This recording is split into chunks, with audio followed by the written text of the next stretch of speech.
Salve galera! O tema do vídeo de hoje é Antônio Gramsci e a dimensão nacional da luta política.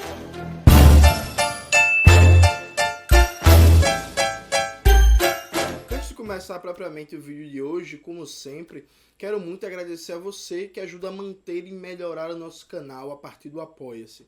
Seu apoio é fundamental para a gente continuar esse trabalho de divulgação das ideias marxistas.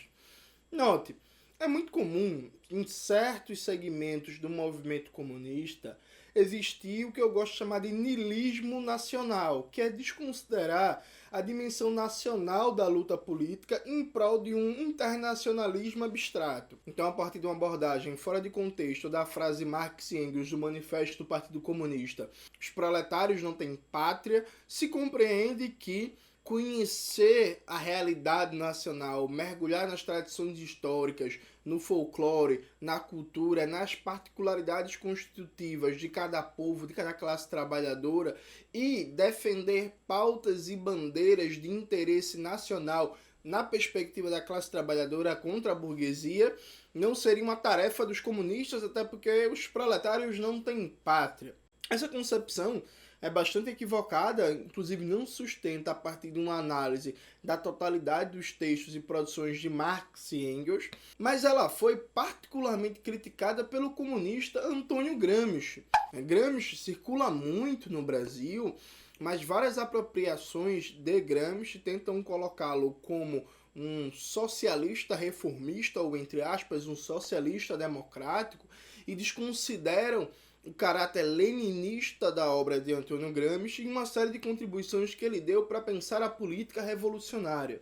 Uma das principais contribuições de Gramsci é que não dava para pensar concretamente a luta de classes sem compreender profundamente a realidade nacional em que se atua. Quem para ler os cadernos do cárcere, que é onde está as melhores e maiores reflexões de Gramsci, tem esse nome, Caderno do Cárcere, porque foi escrito enquanto Gramsci estava preso no cárcere fascista, o que impôs uma série de limitações. Por exemplo, Gramsci muda o nome, ele não chama Marx de Marx, não chama Lenin, enfim, tem uma série de adaptações para fugir da censura fascista, mas Gramsci, nos Cadernos do Cárcere, dentre as suas várias contribuições, ele negrita muito a importância de se conhecer profundamente a história de um povo, a sua cultura, o seu folclore, a sua geografia, a dimensão linguística.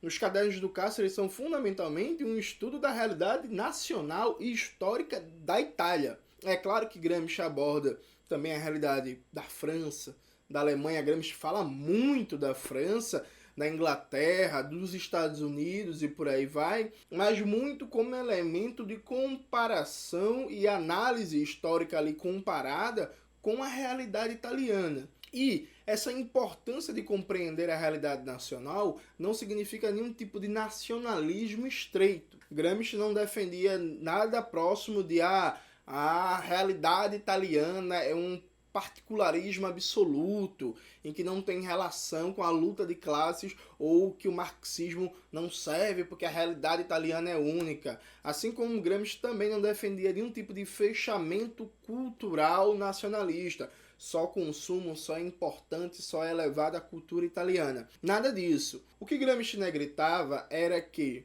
todo pensador e pensadora, todo militante tem que beber de todos os conhecimentos universais, mas fazer desses conhecimentos universais instrumentos para compreender e transformar a sua realidade nacional. Afinal, como diz Marx e Engels, a forma da luta de classes é inicialmente nacional e todo proletariado vai ter que resolver as contas, liquidar a sua burguesia. Então note, Gramsci ele era um crítico de qualquer concepção xenofóbica, qualquer concepção que hoje a gente chamaria de identitária, inclusive de um extremo particularismo identitário fundamentado na ideia de nação, mas Gramsci também era um crítico do cosmopolitismo, essa ideia de que não existe cultura nacional, não existe realidade nacional, não existe particularidade nacional. O importante é pensar o capitalismo de maneira pura, a luta de classes de maneira pura. Enfim, uma ruptura da dialética marxista em que o capitalismo aparece como universal, abstrato, sem determinações de realidades nacionais que, embora todas sejam capitalistas, como eu costumo brincar, capitalismo é capitalismo no Brasil, capitalismo na França, nos Estados Unidos, no Japão, no Reino Unido, em Uganda, em Senegal, todos esses países são capitalistas. São iguais, porém não são o mesmo. Percebe? São iguais, porém não são o mesmo. É necessário, inclusive, para compreender concretamente o capitalismo, ter uma boa percepção das particularidades nacionais que conformam o sistema mundo capitalista. E Gramsci, por ser um crítico do cosmopolitismo, dessa tendência a enxergar de maneira abstrata o capitalismo, a luta de classes, a estratégia política e não considerar concretamente a realidade nacional, Gramsci fez muita oposição às formulações do pensador russo fundamental na história da Revolução de Outubro, Leon Trotsky, fundador do Exército Vermelho. Gramsci considerava que Trotsky era uma personificação desse cosmopolitismo e que sua teoria da revolução permanente era uma previsão geral que não se realizava de acordo com as concretudes nacionais. E Gramsci, no final dos anos 20, começo dos anos 30, escreve muito nos cadernos do Cáceres sobre a produção do... Muito é um exagero, mas Gramsci escreve de maneira significativa sobre a obra do Leon Trotsky, que ele chamava de Lev Davidovich ou Leão Davidovich por causa da censura fascista. Eu acho importante ler 2 trechos para vocês do caderno do Cáceres, o volume 3, do caderno do Cáceres, da edição da Civilização Brasileira, que é o caderno sobre Maquiavel, a política e o Estado moderno. Diz Gramsci, na página 265, é uma nota sobre guerra de posição e guerra de manobra ou frontal. Aí veja o que coloca nosso amigo Antônio Gramsci. Nesse caso, seria possível dizer que Bronstein é Trotsky, uma das formas que Gramsci chama ele, que parece como um, entre aspas, ocidentalista, era, ao contrário, um cosmopolita, isto é, superficialmente nacional e superficialmente ocidentalista ou europeu. Ou seja, na análise de Gramsci, Trotsky, Bronstein, não era nenhum europeísta de verdade, não compreendia de verdade a realidade europeia como um todo, nem alguém enraizado no solo nacional, transitava abstratamente entre as duas realidades, 2 níveis de compreensão da realidade, portanto seria um cosmopolita. Continua Gramsci comparando Trotsky com Lenin. Em vez disso, Illich, que Gramsci chama de Lenin, era profundamente nacional e profundamente europeu. Bronstein recorda, em suas memórias, terem dito que sua teoria se revelara boa, 15 anos depois, e responde ao epigrama com outro epigrama. Na realidade, sua teoria, como tal, não era boa nem 15 anos antes, nem 15 anos depois. Como sucede com os obstinados, dos quais fala Giardini, ele adivinhou em atacado, isto é, teve razão na previsão prática mais geral, como se previsse que uma menina de 4 anos irá se tornar mãe. E quando isso ocorre, 20 anos depois se diz, entre aspas, adivinhei, mas sem recordar que, quando a menina tinha 4 anos, se tratara de estuprá-la, na certeza de que se tornaria mãe.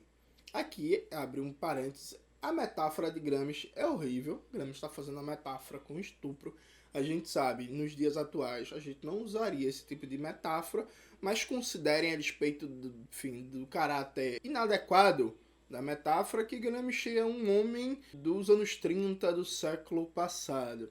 Mas o que Gramsci quer dizer é que, na visão dele, evidentemente, a teoria da revolução permanente de Trotsky é uma previsão geral que não tem sentido prático político. Dando um exemplo melhor, inclusive, que o de Gramsci. Vamos dizer que Cauê faça uma análise que Jones vai ser presidente, porque a República Burguesa está se deteriorando e cedo ou tarde ela vai precisar de radicalidade. Então daqui a 20 anos, segundo a análise de Cauê, Jones vai ser presidente. Aí se daqui a 20 anos eu virar presidente, aí Cauê pode dizer, eu acertei? Na verdade, veja, sim e não. Você pode ter acertado dizendo que eu poderia ser presidente, mas uma teoria não é só uma afirmação geral e genérica. É também pensar os caminhos a mediação tática para alcançar aquele objetivo, sabe? Então, quando você diz assim, Jones será presente daqui a 20 anos, pode acontecer e pode não acontecer. O valor teórico em ambos os casos é zero, percebe? É basicamente isso que Gramsci quis dizer com essa metáfora infeliz. E Gramsci continua. Parece-me que Illich, lembrando, Lenin, havia compreendido a necessidade de uma guerra de manobra, aplicada vitoriosamente no Oriente em 1917 para a guerra de posição, que era a única possível no Ocidente, onde, como observa Krasnov, num breve espaço de tempo, os exércitos podiam acumular quantidades enormes de munição, onde os quadros sociais eram por si só ainda capazes de se tornarem trincheiras municiadíssimas. Parece-me que o significado da fórmula da, entre aspas, frente única, que corresponde à concepção de uma só frente da Entente sob o comando do único Foch. Só que Illich, lembrando Lenin, não teve tempo de aprofundar sua fórmula, mesmo considerando que ele só podia aprofundá-la teoricamente, quando, ao contrário, a tarefa fundamentalmente era nacional, isto é, exigia um conhecimento do terreno e uma fixação dos elementos de trincheira e de fortaleza representados pelos elementos da sociedade civil, etc.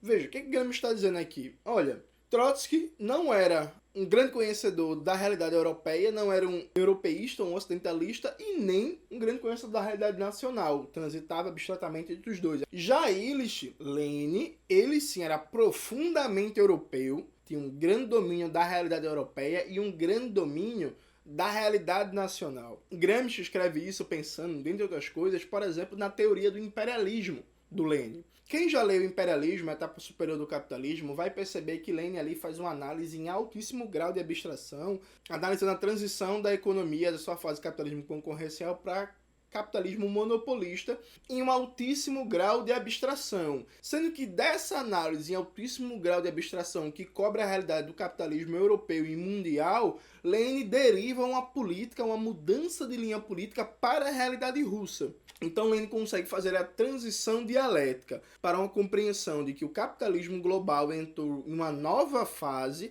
e como essa análise do capitalismo global se traduz em uma política especificamente nacional para as condições russas. Ou seja, a dialética entre o internacional e o nacional. Só compreende profundamente o nacional quem compreende o internacional e só compreende o internacional quem tem uma boa análise do nacional.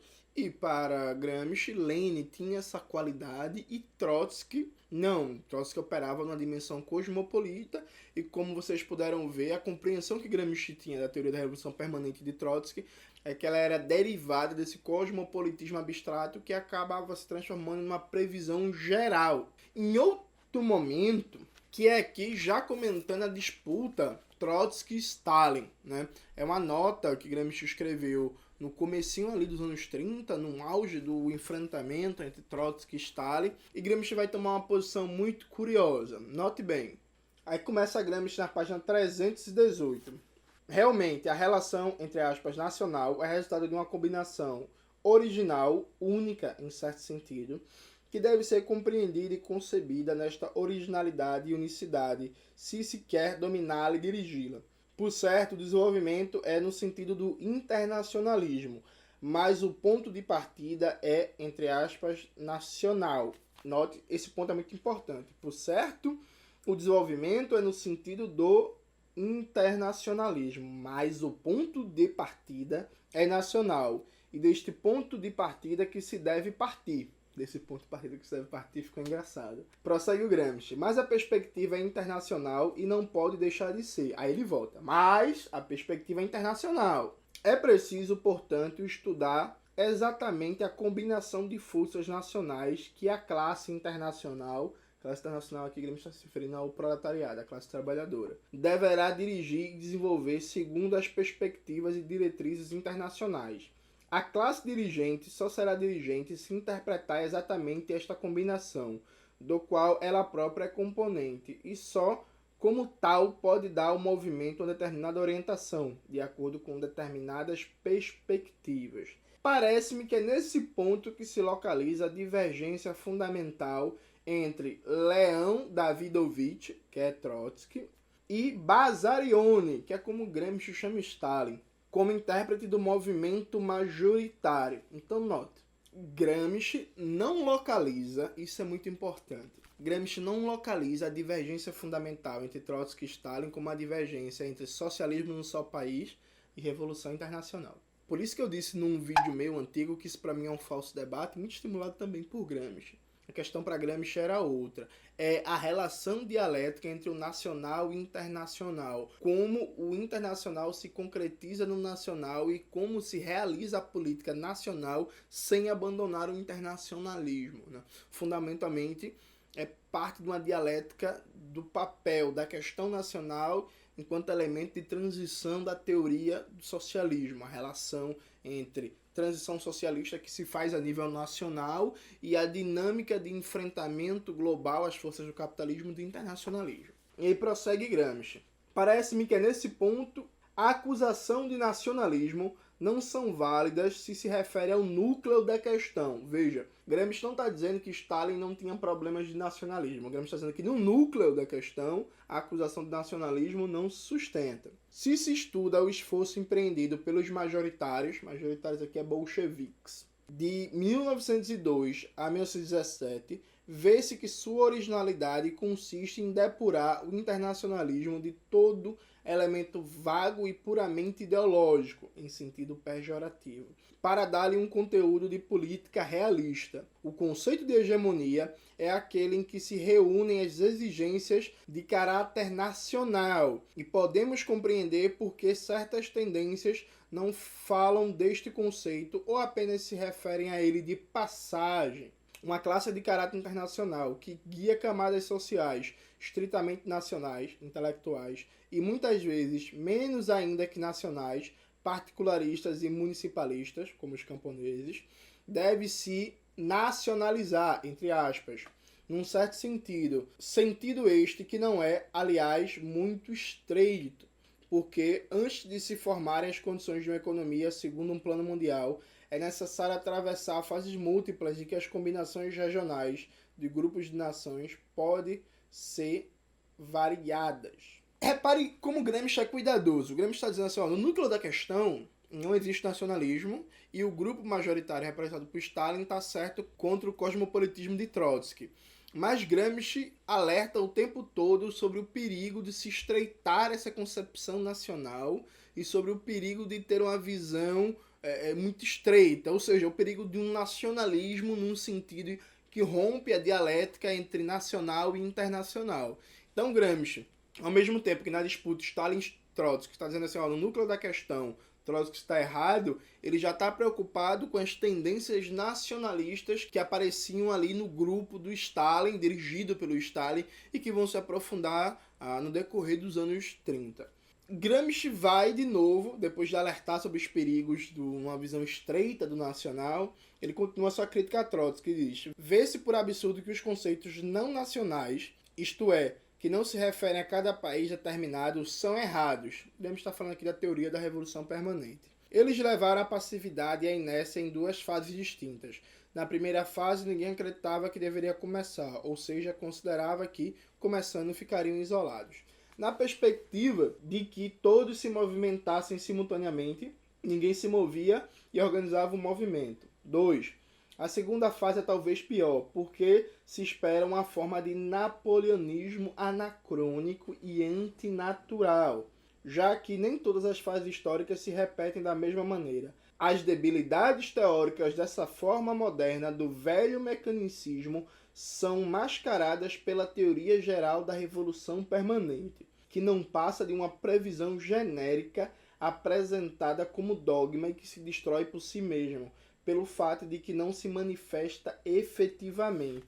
Trotsky, quando dirigiu o Exército Vermelho, foi chamado de Napoleão Vermelho. E aí vários, inclusive na época, o grande burocrata, o grande líder da contra-revolução, para muitos anarquistas e conselhistas, não era Stalin, era Trotsky, né? Diziam que Trotsky era o contra-revolucionário por excelência da União Soviética, o Napoleão Vermelho. E dentro dos debates do partido bolchevique, várias pessoas acusaram Trotsky de defender uma concepção napoleônica, um napoleonismo disfarçado de marxismo. O que é que se refere ao napoleonismo? Quando Napoleão torna-se imperador da França, ele começa a exportar a Revolução Burguesa na base da bala, né?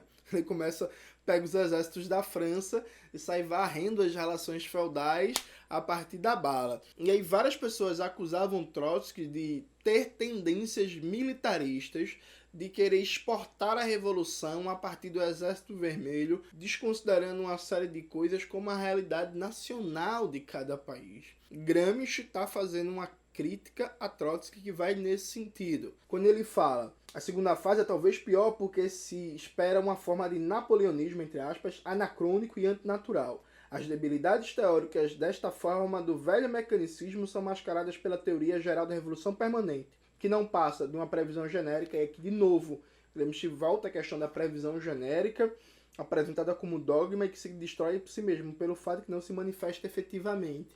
Se não se manifesta efetivamente, significa que não se manifesta a nível de cada realidade nacional. E aqui note, existem algumas pessoas que fazem um debate que Gramsci não conhecia bem a teoria de Trotsky, né? Que Gramsci tinha um conhecimento precário dos debates de Trotsky sobre a teoria da revolução permanente. O historiador inglês famoso, muito prestigiado e muito bom, Perry Anderson, ele chegou a trabalhar com essa hipótese, né, nos anos 70, de que a crítica de Gramsci a Trotsky estava equivocada porque Gramsci não conhecia bem a teoria da revolução permanente. No Brasil também tem alguns estudiosos de Gramsci que sustentam essa tese, que eu não vou citar o nome, nem precisa, basta ficar na referência do Perry Anderson.